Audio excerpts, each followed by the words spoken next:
Hello and welcome. You are watching News 9 Live, and on this particular edition of News 9 Live, we are decoding the upcoming state assembly elections in the southern Indian state of Karnataka.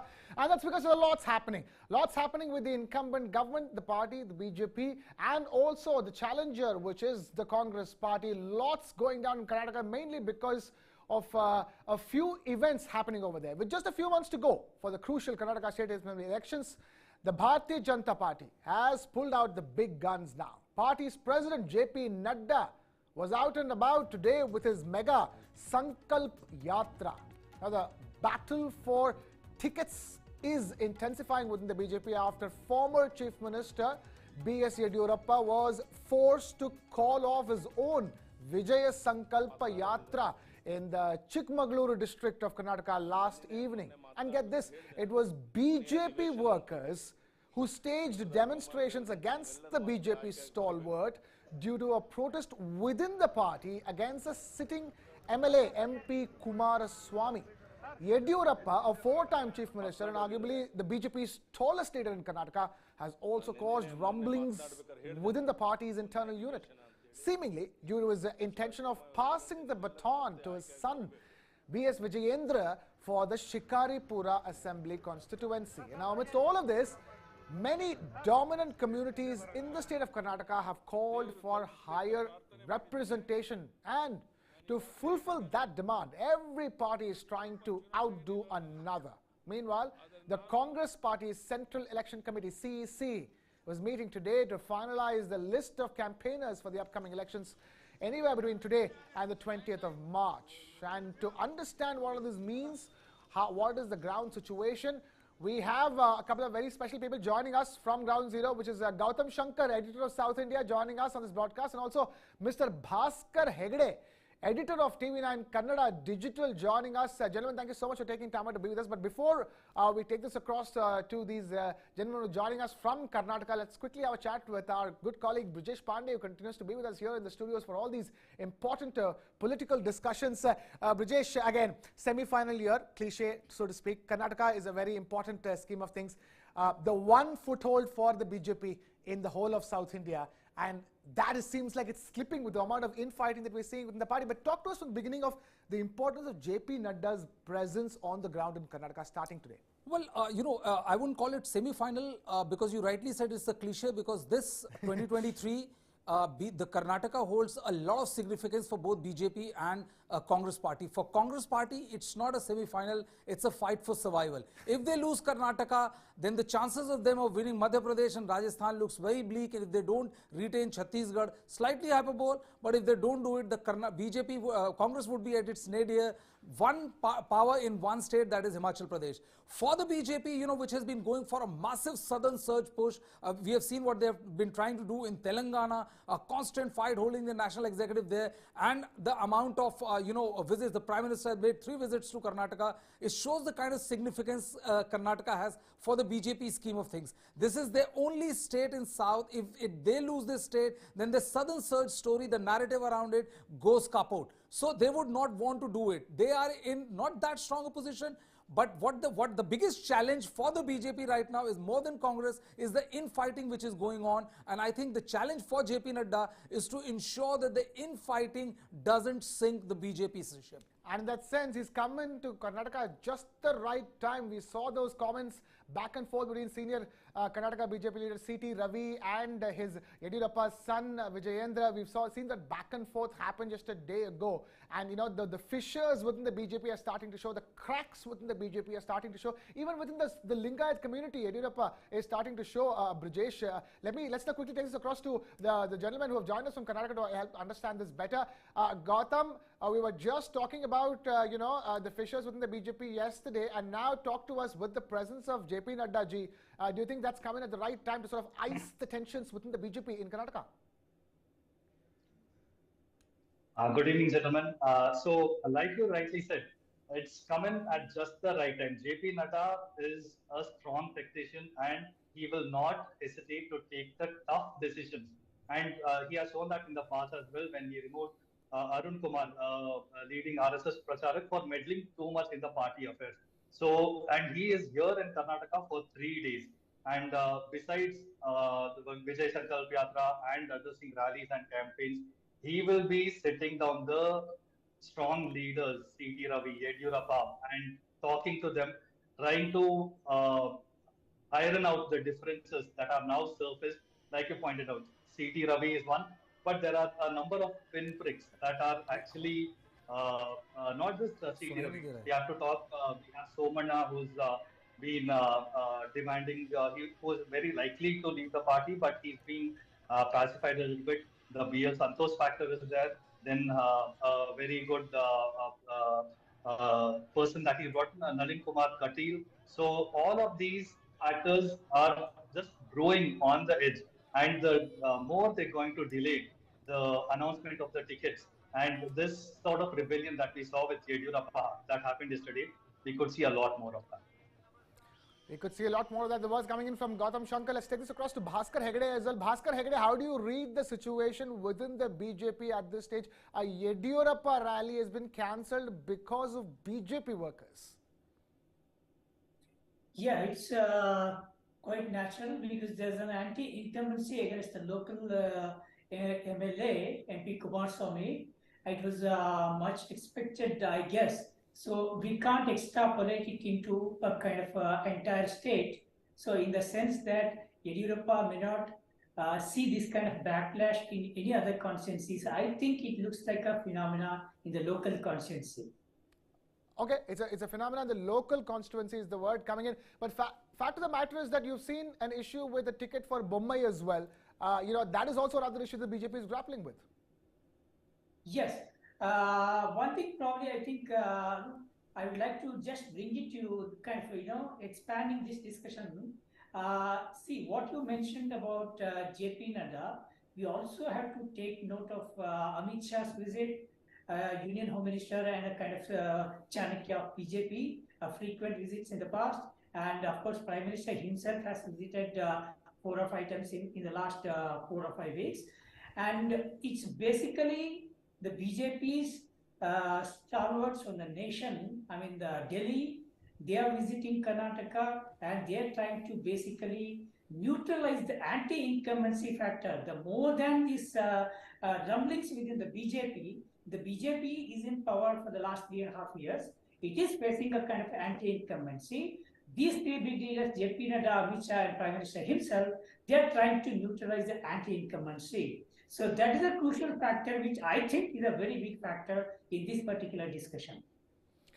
Right. Let's take this back to Brijesh Pandey, who joins us in the studio, continues to be with us in the studio. Brijesh, you're listening to all these, ground situation updates. How would you read it? Sitting here in Delhi, how do you think the BJP High Command here in Delhi would be reacting to what is going on within BJP Karnataka, considering the stakes are so high in this battle, as you've been telling us? Absolutely. I'll say the problem with the BJP is that they felt that once they did away with Yediyurappa, got him into the BJP's parliamentary board, which is the largest decision-making body in the whole of India.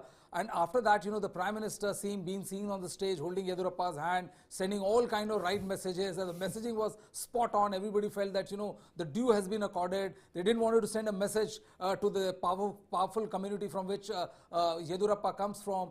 It was a picture perfect scenario till everything decided to go south. And the kind of discontent which has emerged, and the fact that the current Chief Minister Bommai has not been able to hold onto the situation, and the fact that Yediyurappa still remains by far the tallest leader BJP has in the state of Karnataka is making the pitch very queer and very murky. I mean, the positioning which the Prime Minister did was like the perfect you can do, pacifying Yediyurappa, ensuring that his supporters will be adjusted in one way or another, and ensuring that it's going to be a smooth sailing as far as BJP is concerned. But right now, BJP courtesy that the situation and the war word between C.T. Ravi and Yediyurappa's son is clearly a divided house. And I think Congress, for a change, is coming across as a much better prepared, cohesive house than the BJP, which is usually completely opposite in the rest of the country.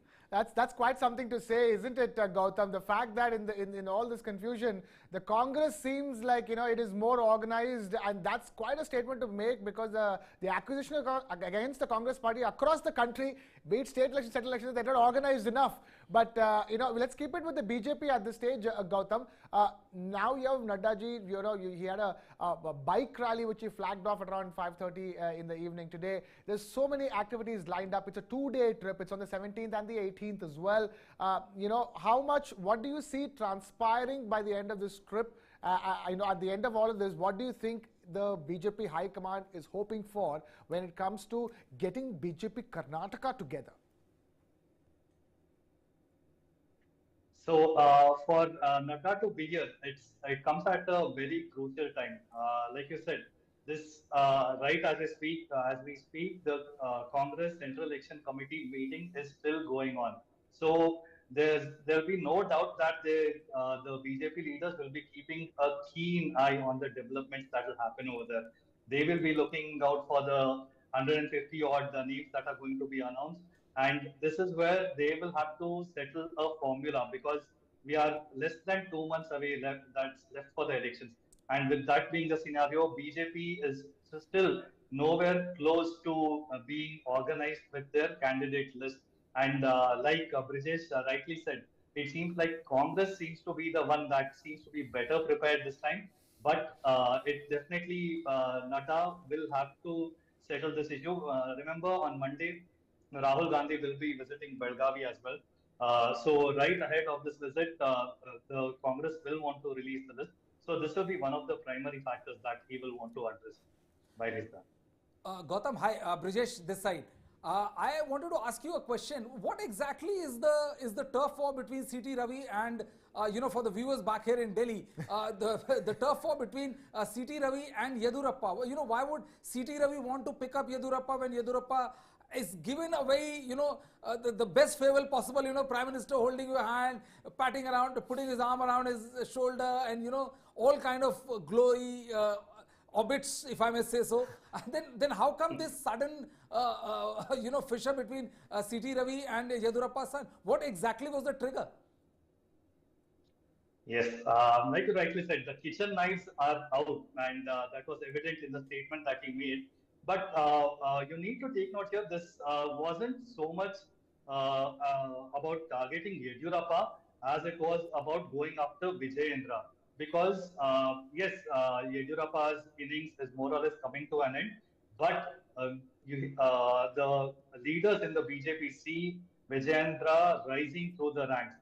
He has, while the popular perception is that he is growing on his father's name, but right here, if you look at it, being the BJP's Yuva Morcha president, he has got the youth on his side, and he's quickly emerging as a strong Lingayat leader as well. So to sort of stall this quick growth, these were the kind of statements made by C.T. Ravi, and it doesn't really seem, while that battle was there against Yedurappa earlier, but right now it's really about negating his son, who's quickly growing through the ranks. Right.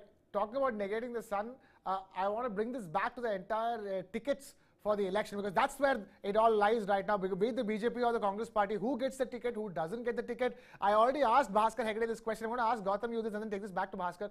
Gautam, Bommai is not getting a ticket at this stage. Yedurappa's rally is getting cancelled. These are things that are going against the tide for the BJP, which is an incumbent government in this election already. Yeah, and it's not as if the BJP doesn't have enough problems of its own. You should keep in mind that in Karnataka, there's a trend that they don't elect successive government as it is. BJP has never come to power by getting full majority, the simple majority in the state. It's always been Operation Kamla has played a big factor here. And keeping this in mind, how disorganized the party is, right before this also, Yedurappa's stepping down and also him announcing a separate rally by himself. Now he's just being pally and going around with the Vijay Sankalp Yatra. But all these are gestures that you see, and like we said, you'll have to read between the lines, which will definitely something that Nadda will be taking note of and has to fix it and has to paper over the cracks sooner than later. Right, Bhaskar Hegde, if I were to ask you, forget the party, how much of an impact does it have on the ground when JP Nadda ji is there, with 2 months to go for the elections in Karnataka? We're talking about Prime Minister Modi's presence in Karnataka as well. Clearly, the BJP, the might of the BJP being put into this particular election. How much of an impact is it having given the circumstances for the BJP? And if I may add to, Krishna's question, does JP Nadda has the bandwidth to deal with the situation? Yeah, actually, this is a very good point. I doubt JP Nadda has that kind of bandwidth to deal with this situation. But at the same time, what BJP central leadership might have done here is they have sent JP Nadda to deal with some kind of different kind of situation, not to diffuse the crisis. If you see JP Nadda's visit, previous 2 or 3 visits, what he has done is essentially he is visiting various Lingayat mutts and various mutts of different castes, especially the SC, ST and the OBC community mutts, and his pontificate. It's basically a kind of outreaching program, if we put it in that way.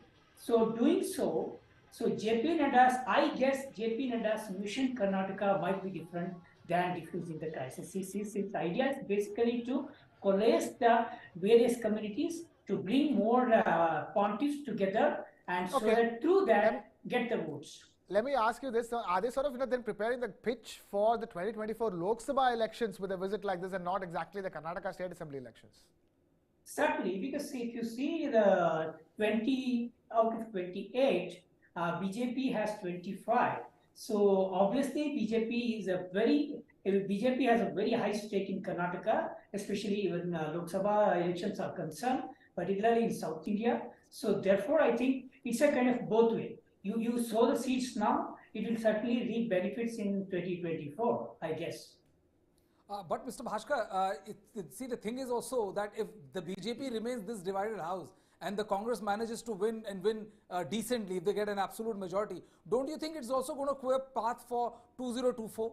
Because right now the Congress is at its weakest state possible, but them winning a couple of states will also put spring in their steps. And if this is not sorted out like this factionalism, will it be Modi magic again, ensuring that the BJP is able to ride through 2024 as far as Karnataka is concerned? I'll approach with kind of from different angle, but my take on this particular subject is slightly different because if you see the caste combination and caste chemistry in Karnataka, Lingayats are still basically rallying behind BJP. And if you see 2018 Assembly election and 2019 election, a large section of SC, ST and OBC, except Kurubas, are rallied behind the BJP. So the BJP in Karnataka is thinking that that pattern will continue even 2023. So therefore, the leaders in Karnataka, they think this kind of fight between C.T. Ravi and Yediyurappa and these kind of things are basically an aberration. So it may not have a kind of ripple effect by the time we reach the election. Bhaskar Hegde, stay with us. Gautam, also stay with us. So let's quickly listen in and take a look at this ground report that we have from our correspondent Vajula from Bengaluru. Let's listen into that and then we'll continue this discussion. BJP Karnataka in the last few days have been embroiled with a lot of political infighting. The agenda of the entire visit is to resolve the issue between Yediyurappa and C.T. Ravi, which is now blown out in public, with C.T. Ravi disrupting the political rally of Yediyurappa yesterday. Along with that, a decision will be taken on Vijayendra Yediyurappa's son, whether he'll get a ticket or not. Also, there is an issue of V. Somana, a senior leader in the BJP, who has reached Delhi with regards to the fact that he's been neglected by Yediyurappa and his son over decisions that have been taken over this over the ticket issue in Karnataka. So these are the few issues that JP Nadda will be trying to resolve in Karnataka in the next 3 days. Right, Vajula there mentioned the one issue we are here to discuss, Brijesh, and that's the Somanna issue. Let me take this back to Gautam and then I'll take it to Bhaskar Hegde. There's a Somanna issue we didn't discuss. He's in Delhi. There's clearly this entire thing that you're talking about, and within the BJP party, there's neglect is a complaint that's coming in from various quarters within the BJP. Neglect is one word, but also personal aspirations. V. Somana is currently the housing minister of the state, and given that he is also distressed, and it's not just him, it's Vishwanath who was seen today protesting outside on the Bangalore-Mysore Expressway. He is the current BJP MLC as well. But he's also he has one foot out of the door already. He's all set to join the Congress. So it's more about getting assurances, and this assurance has to come in sooner from the BJP. Unlike the Congress, the process has been anything but transparent about the ticket situation, and also about getting it's ensuring their personal future continuing, and their also having their family relevant at this point of time. Right, Bhaskar Hegde, I want to understand exactly, what's going to work this way, because, there is the fight for seats is so intense that it could completely derail the BJP's, final push for the elections in the last 2 months. Yeah, that's quite possible what you said. And also, if I may, Gautam was talking about this is crossovers that are likely to happen from BJP to Congress and Congress to BJP as the election date nears, as the final ticket selection list comes out. There's going to be a lot of crossovers expected in Karnataka, both sides. Yeah, that's quite possible. More than Congress to BJP or BJP to Congress, many people from BJP and Congress, they may shift to JDS also. That is one party which is waiting for candidates from both the parties to come, number one. And as far as the infighting in BJP is concerned, if this infighting, if we may call say so, if this continues a little beyond, of course it will have a kind of impact on the outcome of the Karnataka election, certainly. Right, we don't discuss the JDS enough. It's all the conversation has always been about BJP and the Congress. While JDS is an important player, but at the end of the day, right now we're talking about the BJP, and that's because BJP knows that the Lingayat community is with the BJP in this particular election. So, are you looking at a situation where both the Congress and the JDS are still fighting for the Vokaliga vote bank to make up for the unanimous selection of amongst all Lingayat leaders of the BJP? Yes, I think if you see the caste combination, the Congress is heavily banking on Muslims, Vokaligas, and Kurubas, and a small section of SC and OBC, whereas BJP is based on the 2018 and 2019 election results, they are heavily banking on Lingayats and a large section of SC and OBC. So quite possible that this Congress is heavily banking on Vokaliga bastions, especially the South Karnataka, in South Karnataka. Right, Gautam, the only thing I want to ask you at this stage is this. We keep discussing fissures in the BJP issues, etc. So the one thing that hasn't changed is where the Lingayat community stands when it comes to the upcoming elections. Assuming that that vote bank BJP is able to retain, despite all the problems, it will still be able to give an extremely tough fight to the Congress party, isn't it? Absolutely, and that's a good point that you raised over there. Does the Lingayat vote bank still lie with the BJP?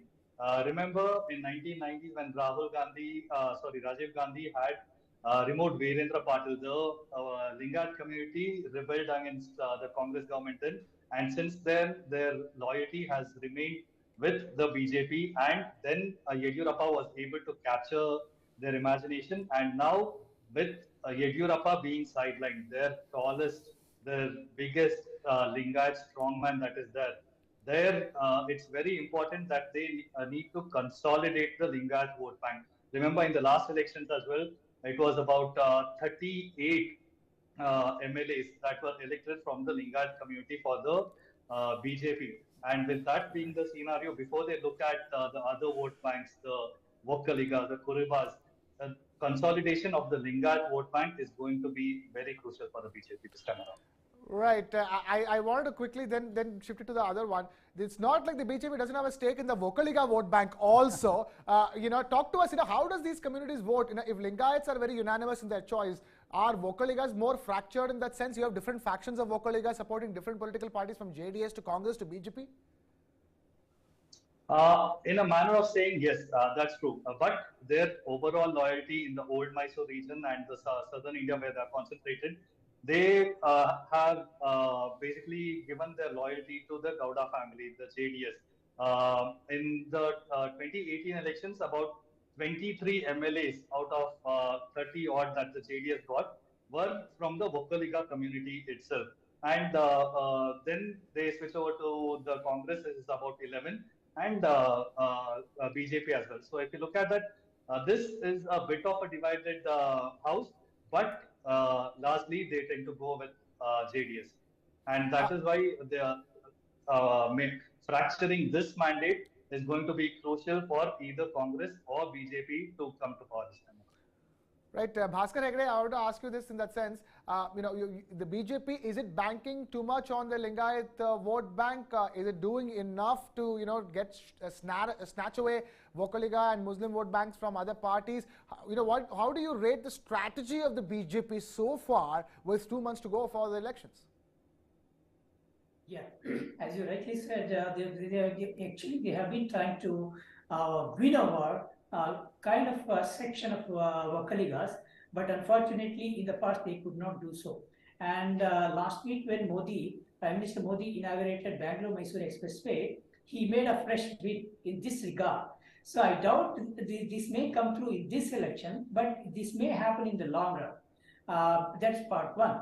Number two, the other question you raised is whether Lingayats will rally around in full to BJP. BJP is basically banking on Lingayats plus SC, ST plus OBC, a large section of OBC minus Kurubas. Kurubas basically kind of OBC community. Siddaramaiah, the former chief minister, is from this particular community. Obviously, that community is with the Congress, not because of the loyalty. They think their strongman Siddaramaiah may become chief minister.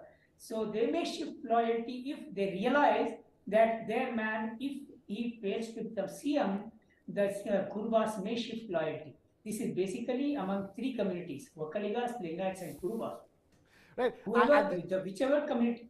Yeah, sorry. Please finish it. Please go ahead, finish your sentence, and then I'll ask. Whichever community, the community basically thinks that if my community leader becomes CM, they will vote for that particular party. Otherwise, they may shift the loyalty immediately. At this stage, I have to ask only one thing. When we talk about the BJP in Karnataka, we keep talking about its fight with the Congress party. When it comes to the state assembly elections that are happening in the next 2 months, how much of a threat, how much of an issue is the JDS to the BJP? Can the JDS work the kind of wonders which it had been hoped for in Karnataka for many, many decades? Never happened. JDS was to be the local party that sort of takes the lead. It has always been an allied partner in most governments. Gautam, if I were to ask you that in this particular election, how is the JDS shaping up in terms of being a threat to the BJP? If you have to talk about JDS being a threat, they are being a threat to themselves. Right now, their whole family itself is divided. We know about in Hassan, the issue with Bhavani Revanna. ST Revanna is still trying to negotiate that. And now they're talking about bringing in a neutral candidate to sort of dissipate the whole issue. And when such issues are going on, this is not going to be their elections for sure. But if they manage around 30, they are again going to be in the kingmakers post as well. Yeah. All right, fair enough. Quickly, last take from Bhaskar. Would you agree with what Gautam was saying in terms of JDS? Certainly, I'll just add one point. That's why BJP is very cautious. BJP is not attacking JDS even while addressing rallies in South Karnataka.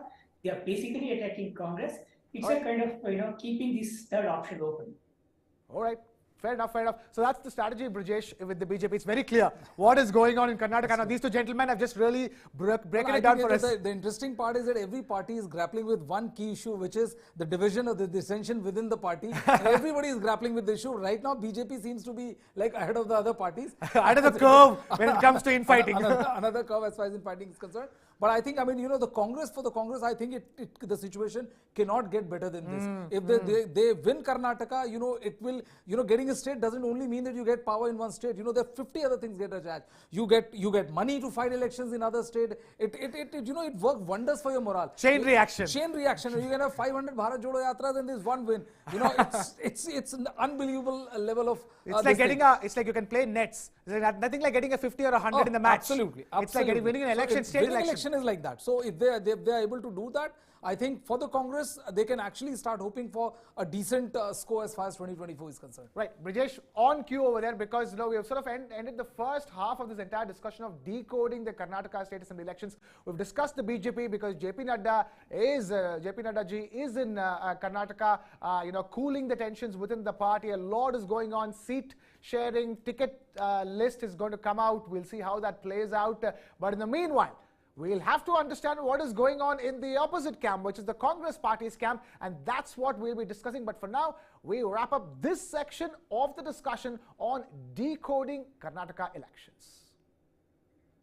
And we continue from here on with what is going to happen with the Congress party. And let's begin with Brijesh on that. Brijesh, you know, the Congress party, as you're saying, we just heard that it's not just the BJP which is struggling with, you know, infighting. There is the JDS, which is even worse, if it's possible, when it comes to infighting. It can't get better for the Congress party at this stage. Well, absolutely. That's what I'm saying. Now, that if the Congress loses election from here, the Congress will have lot to answer. Already they have lot to answer, but if the Congress lose Karnataka, it'll be like, you know, very hard pressed to explain why it happened. Because, you know, the stakes are really, really high. Because this is not Gujarat. This is not Gujarat. Absolutely not Gujarat. I mean, you know, this is a state, and, you know, if you remember, your Gautam said, and we were doing a story on for our app, News 9 Plus, you know, it's a southern surge. You know, South India has become such an important aspect because it is the only area which is offering expansion for the BJP. Win or lose, they're trying their level best to go for the kill. And this is in where the BJP, the Congress, if they win Karnataka, you can see all the pictures, you know, coming out, the Congress CEC, which is happening, you know, Randeep Surjewala, Rahul Gandhi, we're also saying Congress President Mallikarjun Kharge there. So I think, you know, I mean, they have to pick their candidates wisely and also ensure that, you know, the equation between DK Shivakumar and Siddaramaiah remains stable enough for them to cruise as far as this election is concerned. And those two vote banks just stay loyal within, which is the Vokalika vote bank of DK Shivakumar and the Kurma vote bank of former Chief Minister Siddaramaiah. Let's take this across to gentlemen again. We'll discuss Brijesh because we're getting in so much of on-ground reality from the gentlemen who are joining us on this discussion, which is Gautam Shankar, editor of South India, and Bhaskar Hegde, editor of TV9 Kannada Digital. I'm going to begin with Bhaskar. When he joins us, we're just waiting for the gentleman to join in. We have a couple of more people joining us, but Brijesh, you know, at this stage, you have Mallikarjun Kharge at such a senior leadership in a position, you know, and, you know, going into a Karnataka State Assembly elections. You know, I'm guessing that having him over there will bring a lot of wisdom to the kind of strategy that the Congress is looking to deploy, hopefully. Well, absolutely. I mean, if you look at the way, you know, Mallikarjun Kharge has been holding fort for the Congress party inside the parliament, and other than that, you know, he definitely brings more respectability as far as the post of the Congress president is concerned, and him having here will definitely have a cascading effect as far as the state of Karnataka is concerned. I think the challenge for the Congress party is to ensure that the ambitions of DK Shivakumar or Siddaramaiah doesn't run ahead of the interest of the party, it doesn't collide, or like, you know, the ticket sharing, if any faction is upset with their supporters getting less number of tickets, it still has the potential to torpedo Congress's chance. Same repetition of what's happening within the BJP within the Lingayat community. Let's take this across to Asha Krishnaswamy and Mahesh Chitnis, who are joining us live on this particular discussion. Asha Krishnaswamy, I wanted to ask you, talk to us about what's happening with the Congress party on the ground in Karnataka. Do you think that this time around they have the best chance of retaining Karnataka, considering what's happening in the enemy camps? Still, the tone is not yet set in Karnataka. There is a lot of discussions, debates. See, unless tickets are distributed, B forms are issued, it is things will not settle, because there will be a lot of party hopping. Of those who don't get ticket in BJP, definitely they will cross over to JDS or Congress. From Congress, it will happen, because Congress is also, it has already accommodated the people who have quit BJP, like Banakar, UB Banakar, and then Ningappa. So many, you know, there is a lot of churning happening. So it is a bit difficult to predict what is going to happen, but all parties are struggling to finalize tickets. That is, every election we see the same scenario. There is nothing unusual about this time, but for Congress, choices are a little more this compared to last year, last time. In 18 they didn't have so many choices, but this time they have. There is a lot of competition, especially in 35, 20, yeah, 30 to 35 seats. There are more than one aspirant. Naturally, they will find it difficult. And in some of the seats, Congress is not sure of winning. They're waiting other parties, their rivals, to complete the seat allotment, B form issuing. Right, Mahesh, if I were to take this across to you, Mahesh Chitnis, help us understand. There's a Rahul Gandhi Yatra that's going to be happening very soon. The Congress is gearing up to sort of accept a lot of crossovers from the JDS and the BJP, possibly. How do you think the Congress campaign is shaping up, considering they have a good chance? They are not the incumbent party. This is their turn in the sun, the way Karnataka elections have gone over the last 2-3 decades. So talk to us about Congress's chances at this stage. Yeah, just before I answer your question, what we are gathering at this moment is the CEC meeting is over, and the Congress had decided to soon release up to 125 seats. And it might be reached after March 22nd, that is Ugadi. So that's what we are gathering right now. And there is one more meeting that will be going on in Mallikarjun Kharge's residence. Coming back to your question, definitely Rahul Gandhi's Belgavi's rally will be very crucial. Belgavi consists of 18 seats, which is next to Bangalore, which is 28. So it's one more dominant Lingayat region.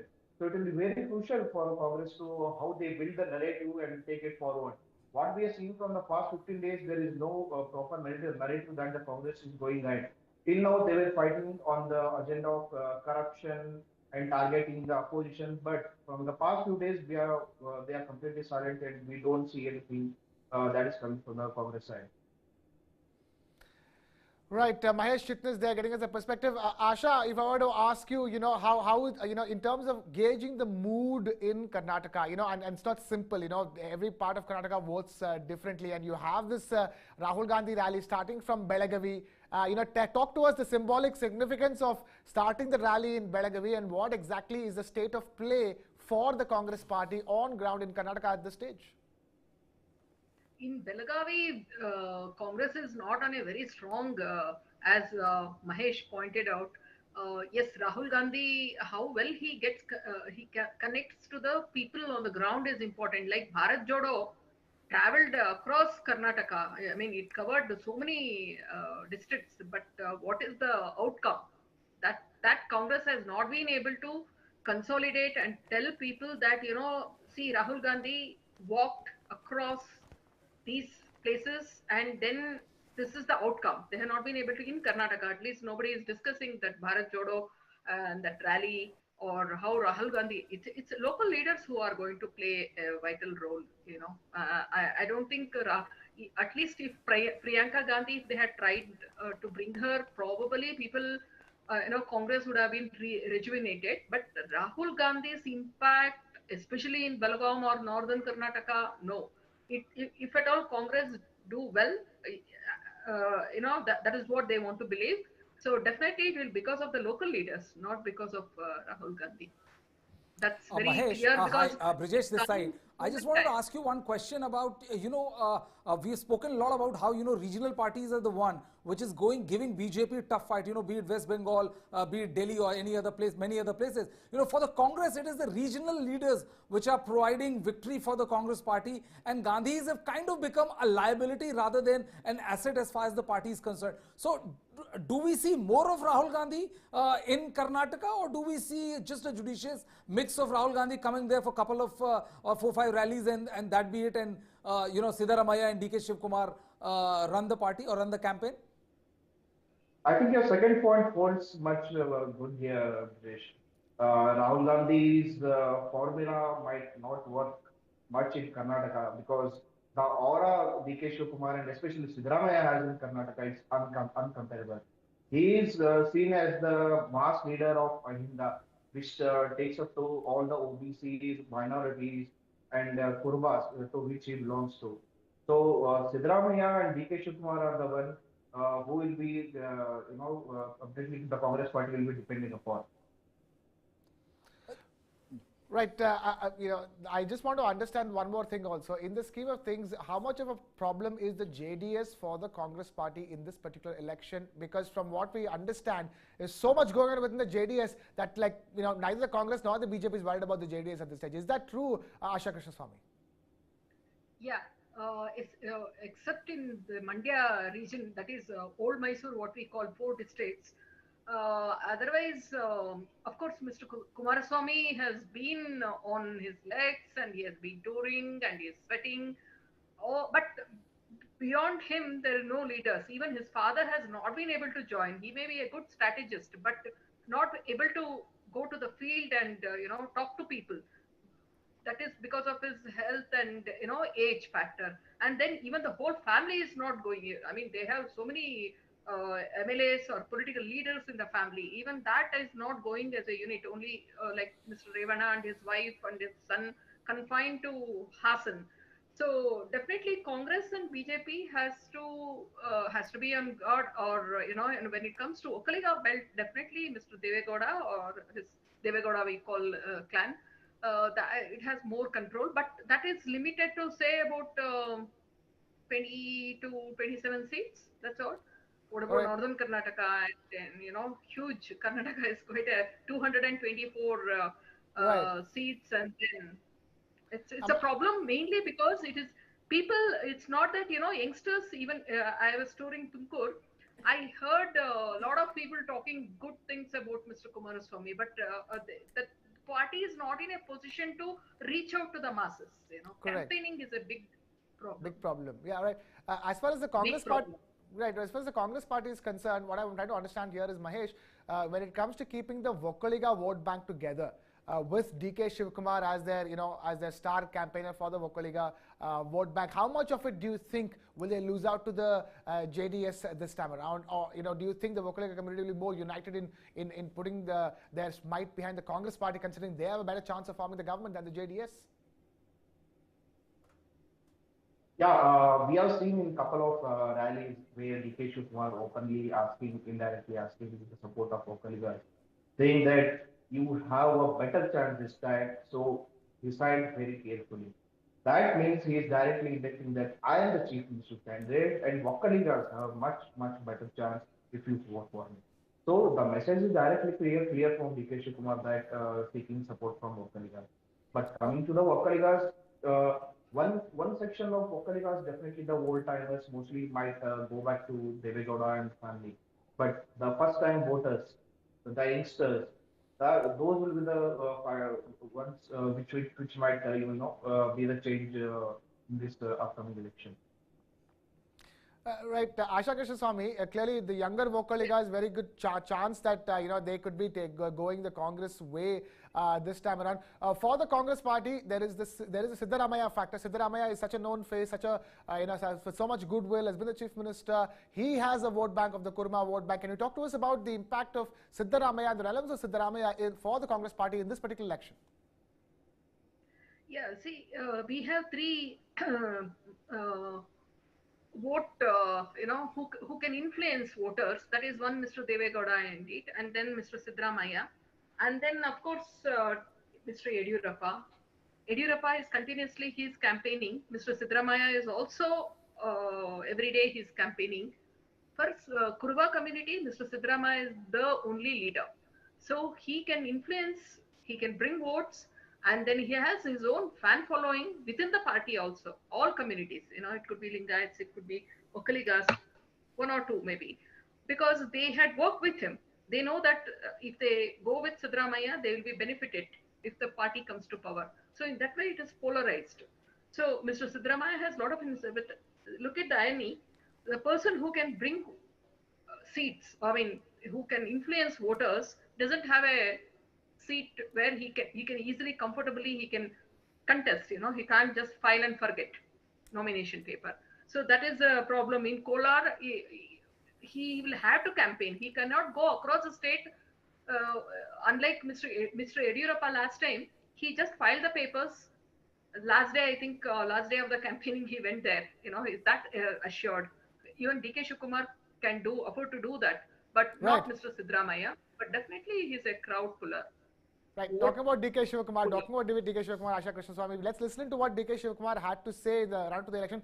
DK Shivakumar has pretty much said that the crux of what he said is simple, that the Congress party is not looking for any alliances at this stage and they will go it alone. Let's listen in to what DK Shivakumar had to say. See, we had about 3-4 rounds of meeting. From past 3 years, all the leaders have worked very hard. Right, this is the DK Shivakumar talking after the Chief Election Committee, the Congress Election Committee meeting. Let's discuss this with Brijesh a little bit. Brijesh, that meeting of the Congress party that's going on right now in Karnataka is so important because that will literally, that's like them picking the 11 for the cricket match that they're going to play. I think, the news which is coming right now, Krishna, is that the CEC meeting which is happening in Delhi is over. And what, as Mahesh was pointing out, that it's over and they are going to announce the list on March 22nd. And DK Shivakumar bite, I think, will be playing in a while from now. What the import of what he said is extremely significant. No alliances. No alliances. So he's saying that, that this shows the confidence of Congress party, because otherwise, usually if Congress is on a slightly sticky wicket, they may make grandiose claims and all, but they are also pretty guarded. You can figure it out. But the way they are, the way DK Shivakumar has said that no alliance, we're going to form government on its own, I think, the Congress is very happy. But interestingly, one very interesting part which we have to factor in is to the people who are going to leave BJP and JDS and join Congress and vice versa. Till the last day of nomination, that is one headache which all these three parties will have to deal with. And anybody who doesn't get its ticket and fancies a chance for himself is definitely going to queer the pitch as far as the Congress is concerned. For the Congress, it is extremely important that they keep this flock together if they want to win this very, very important, perhaps one of the most important election in their existence. Oh, keeping the flock together. That seems to be the mantra right now for all parties concerned. That's how the Karnataka elections are playing out at this stage. And we're discussing this at a time when the Congress party has just finished up its election committee meeting, and that meeting would have had so many deliberations on who will get a ticket and who will not get a ticket. And even as we discussed that, no matter what the list is, there will be crossovers. That's what we understand. Crossovers as in people leaving the BJP to join the Congress party, people leaving the JDS to join the BJP, and Congress to the JDS, and the entire cycle of people changing their employers. Exit written all over. The attrition rate, if we may, the attrition rate in political parties in Karnataka is going to be extremely high. It's all building up towards that because there are different factions within these parties looking for more representation. For example, the Veerashaiva Lingayat community want a 60% representation. Can the BJP give that to the Lingayat community because they are riding on the Lingayat community's vote bank? And then you have the Vokaliga community, other big vote bank in which Congress technically has leaders like DK Shivakumar and others for whom the Vokaliga community vote for, but then they mainly vote for the JDS. So it is an extremely complex battlefield that is playing as we speak, because only when the crossovers happen will we know what exactly is the final situation. But assuming that everybody keeps their flock together, Asha Krishnaswamy, if I were to come to you, one thing I want to ask you was Mallikarjun Kharge being in this setup at such a leadership role and the kind of goodwill he has amongst the people of Karnataka. Talk to us, will that be a factor for the Congress party? No, it is only just one factor, that's all. Even in northern Karnataka, he may not have much to say. It is DK Shivakumar and Sidramaya who are trying to do things. See, Mr. Kharge, long back Congress denied him the key post. Okay, so even Parmeshwar didn't get, though they both belong to same community. So even that caste factor didn't work for them. So what future Mr. Kharge, senior Kharge has is only he must be looking for junior Kharge's prospectus. That's all. And then it is not easy even for, they had to win elections. Priyank Kharge, last time also he struggled. It's not easy. It's not Mahesh, just... let me take this to Mahesh. Mahesh, do you think the presence of Kharge in this, in this setup, will help guide the Congress party better, if I were to ask you that way, to guide the Congress party in terms of the strategy it undertakes when it comes to the upcoming elections? Krishna, that brings me to a very important point here. The screening committee, which was headed by Mr. Mohan Prakash, had almost finalized up to 120 seats in Bangalore. So there were around 60 to 70 seats where supporters of DK Shivkumar and Sidramaya were head on, and both the leaders were not ready to budge. So these seats were taken to the CEC meeting. So in these seats, Kharge will be having a final word. So it will be very important for both Shivkumar and Sidramaya to have these 60 to 70 seats because it's not no more a secret that both are eyeing for the chief minister post. And while their supporters are in the legislature, of course, the CLP meeting when it happens, they will be the choosing. They will the one who will be choosing the next chief minister. So it will be helpful for them to achieve their own dreams. So it will be very important what Kharge decides and in which way he leads in Right. deciding these 60 to 70. All right, all right. Let's hold on to those thoughts and now take a time out and listen in to what DK Shivkumar had to say after the Congress Election Committee meeting that's taking place in Bangalore today. 20th after Bharat Jodo, for the first time Rahulji is coming to Badgam where the Congress presidentship was being taken by Mr. Mahatma Gandhi ji. Badgam, in the Badgam session only, he took over the presidential post to see that the BJP will be, the Britishers will be sent back and independence has to come back. For that fight, he took up the presidentship. So same place he is coming here and he is starting his he is meeting the youngsters. He is attending the first political speech after Bharat Jodo.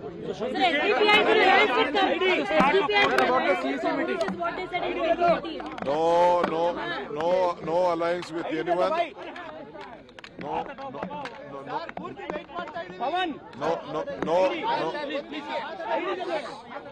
No alliance with anyone. We are going alone. We are fighting alone. We will come alone. Alone, alone, alone, no alliance, no alliance. Asha Krishnaswamy, how do you view those words from DK Shivkumar? Sounding extremely confident, sounding extremely dismissive after what alliance are you talking about? He is talking about pre-poll alliance, not Yes. post. He's very careful. He says because whatever tie-ups he wants to have now, they'll be in till the B forms are issued. All the negotiations will be done. So where is the question of you don't find pure Congress or pure BJP or JDS. It is mix of every party has party hoppers from the other party. So it is Congress has already accommodated so many leaders from BJP. Those who are not sure of getting ticket or those who are not sure of the party coming to power, already there is hopping has happened and it is going to happen more. Like even Mr. Somanna's episode, we saw how he's keeping the party on tenterhooks. So yeah, pre-poll he's not going to, but post-poll I don't think in elections or in politics there is no final word. True. Fair enough. Fair enough. Absolutely. Couldn't agree more with you, Asha Krishnaswamy. Let me take this question across to Mahesh. Then, Mahesh, how do you view those words, that body language? And no alliance. We will go alone. DK Shivkumar literally is like telling the media off when they're asking about what about an alliance. And as Asha rightly points out, he's talking pre-poll. My question is a simple majority.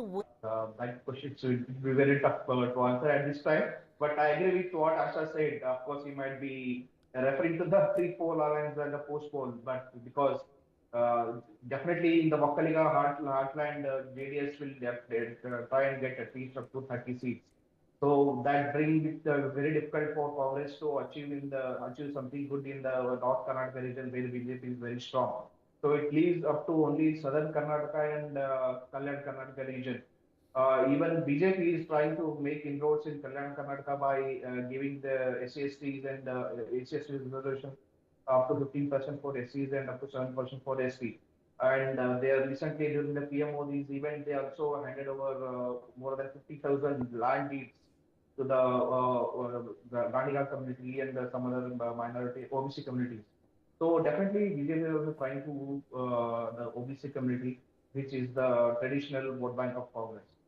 Right. I'm going to take a last word in from Brijesh on that entire. Thank you, Asha Krishnaswamy and Mahesh Chitnas, for joining us on this particular discussion. Brijesh, fascinating insights coming in from them. And that soundbite of DK Shivkumar is like the icing on the cake. Oh, you know. Absolutely. No, I completely agree with Asha because the way she said and the way he said and the way she explained was absolutely spot on. You know, in politics, what you do is absolutely after the numbers which have come out, then we can talk of post-poll alliance. They are not going with anybody, and that's what. But yes, that was a very confident body language, if I may so as far as DK Shivkumar and Congress party is concerned. Yeah, I'm smelling something over there.